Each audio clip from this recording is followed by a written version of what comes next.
Hey everyone, Gerber here. I wanted to talk about the last changes that I've made to the Gerber 06 Auto. Got a request to show this video. It's finally exactly where I want it, so I wanted to talk about what I did. And by comparison, this is the Benchmade Claymore, and so they both open very quickly. So I've since these final changes, I have dropped this knife on purpose, dropped it on concrete, trying to see if that spring will break. It is the Max spring from knifekits.com. And as I've said before, right, you have to make adjustments to add a little bit of extra space for that spring to make it work in this knife. Otherwise, it will snap if you drop it or it gets impacted, right? It'll break. There's just not enough room by default in this knife to put that spring in there. You can force it in there, but it doesn't fit. So I'm gonna take this knife apart, show you what I did, explain kind of why I did it. But now it's just flawless. I mean, it's a great blade.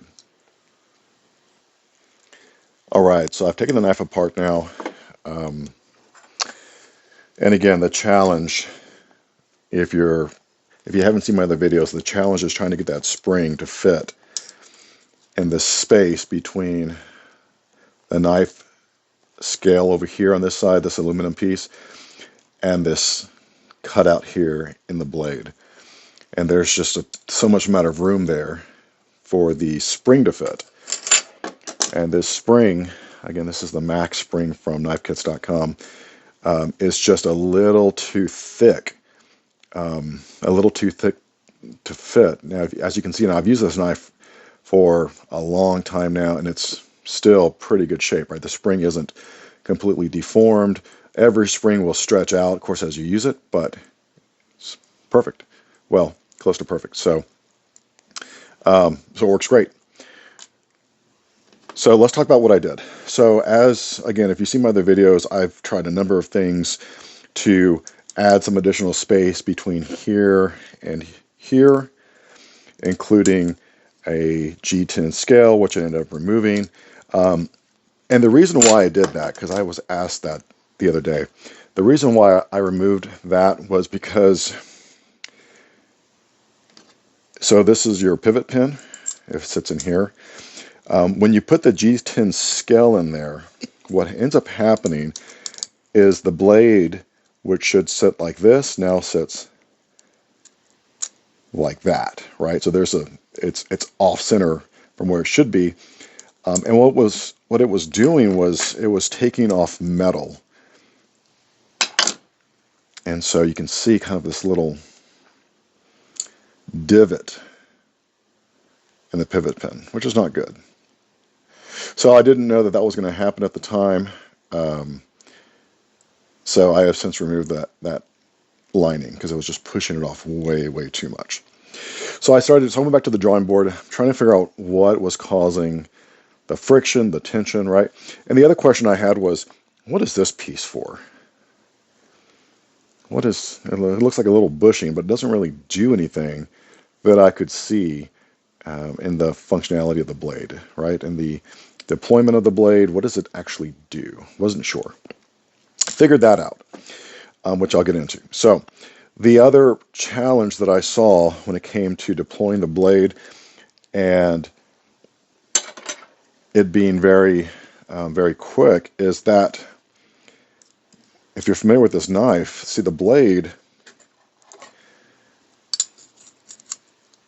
is sandwiched between two pieces of metal, right? So there's your blade. And so you'll see there's a line around the blade here, right? And that's caused by these two pieces of metal, see these right here, squeezing against the blade. That's what causes that. Is that, I don't know, it's not a very good design because it's friction, right? And so instead of some kind of ball bearing or something like that, it's pieces of the liner that are used to help the blade deploy, which is why if you tighten it too much, the blade gets sluggish. You have to loosen it to get faster, versus like the Claymore has ball bearings in it, right? So it can achieve higher speeds. Anyway, so the friction's bad, right? You don't want friction when you want the knife to deploy faster. Okay, so fast forwarding. Here's the pivot pin, and here is the screw. I mean the spring. And so I need to add more space so that the spring can fit without being crunched in there, right? In between, because there's not enough space. And I need less friction. Those are the two things you have to solve. More space, less friction. Otherwise, you'll get plenty of space, but then, of course, as I noted, right, you'll start eating up the pivot pin, which is not good. And so you're forcing that blade to open faster, even though there's friction on it. So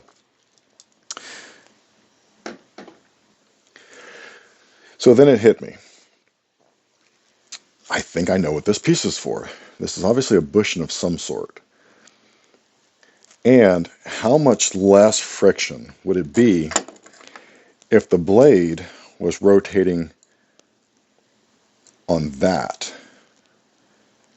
versus knife scale, right? Versus this huge ring here. Just, it's a lot less area, a lot less drag, and it made a lot more sense that that's what this would be for. It's the contact point for the blade. It's what it's going to rotate on. So as it comes, it doesn't actually work that well. Maybe they fixed it since, I don't know. But it doesn't work that well. So again, you put this on top like that, and then the spring goes over it. So I had two options, right? Try to find something like this that's a little bit taller so that it would come out a little bit more and make contact with the blade, or find a way to raise this up so that it contacts the blade. So the blade is not contacting this anymore. It's just contacting that little surface area here. So I was able to do that. And the way that I did that is I used a brass washer here, and it fits. This is the, in case you're wondering, I pulled this one off of a Leatherman multi-tool. I have a few of them, and wasn't using one, so I just kind of took it apart. But that's what this is. So when I put it in, and it's a perfect fit too, which is kind of cool, it gives it a little bit of an offset, right? Just the thickness of that little washer there. Enough to make the bearing now, this little bushing, can contact the blade.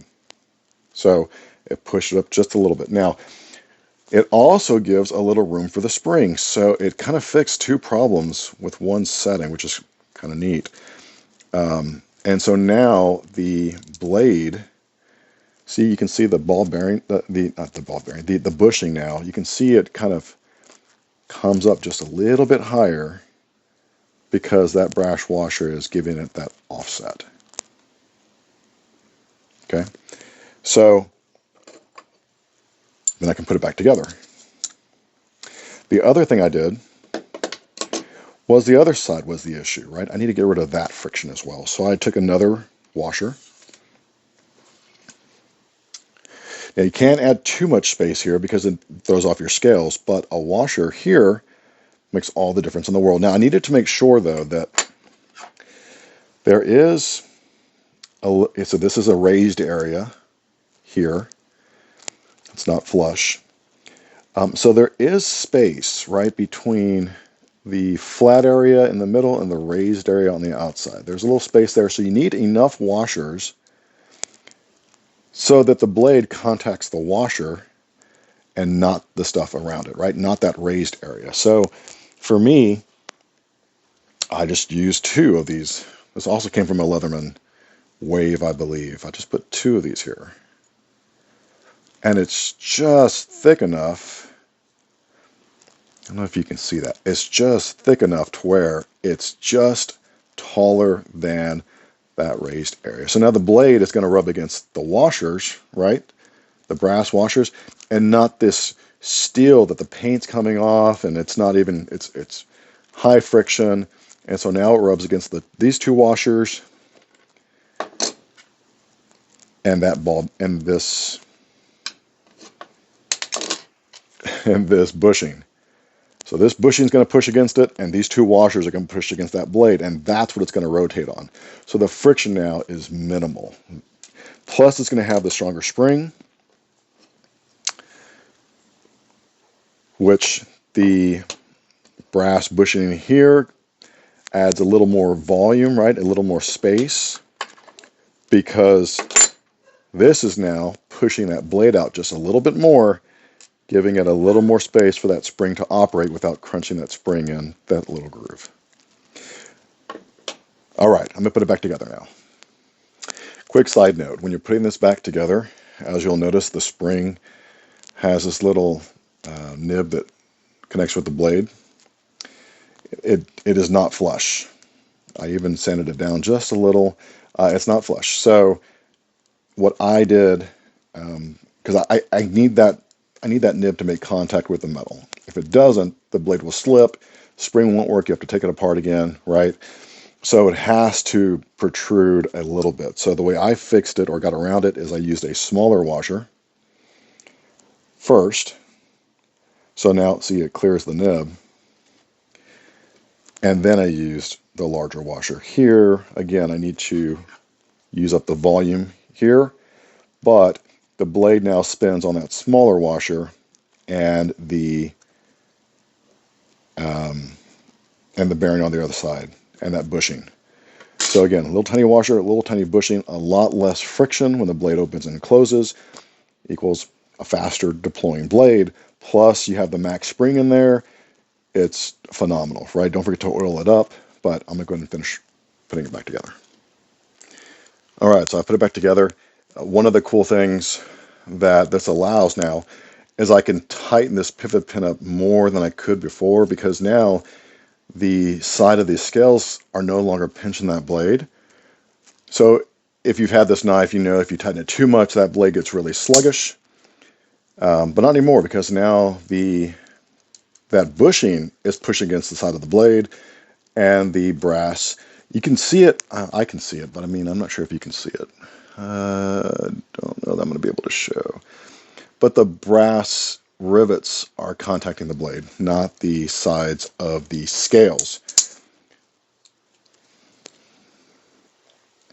So because you can tighten it up more now than you could before, that means that the side-to-side blade play is gone, which plagued this guy from the very beginning. It's you can just tighten it up more and squeeze that blade more. Now, ball bearings would have been better, and I did try to find ball bearings that were thin enough to replace those brass washers. Even on one side would have been great. Couldn't find one though, but that's okay. It still deploys very quickly. And now it's just super reliable, right? Because, and like I said, I've dropped it. The inner spring didn't break, so it's not being compressed enough to snap it. And it's just very snappy. As you're putting this back together, of course, you can tighten this screw here too much, squeeze it a little too much, and it'll put pressure on the blade when it's trying to open. And of course, you still can tighten this so much that it's sluggish, but I mean, this is pretty tight, so I don't have any issues with that whatsoever. Remember, when you're putting this back together, fresh coat of Loctite on all of your screws. So I'm going to take it apart, put Loctite on everything, and then a little bit of oil on that blade. Every automatic blade needs oil on the action. So hopefully this helped. If you have this knife, it's frustrating you, this is the ultimate solution that I have found that makes this knife just perfect. It deploys just like the Benchmade. Well, not just like it. I mean, this thing has two springs in it, right? So just kind of, there's a spring on this side and a spring on this side, so it's got double kind of the firing power. But I mean, it's not so bad that, right? It's just wanted to share those thoughts, and hopefully this helps get your 06 Auto back into your pocket as an EDC. Great blade. Highly recommend it. Please let me know if you have any questions. This is just my knife of choice. Until next time, this is Gear Modder signing out.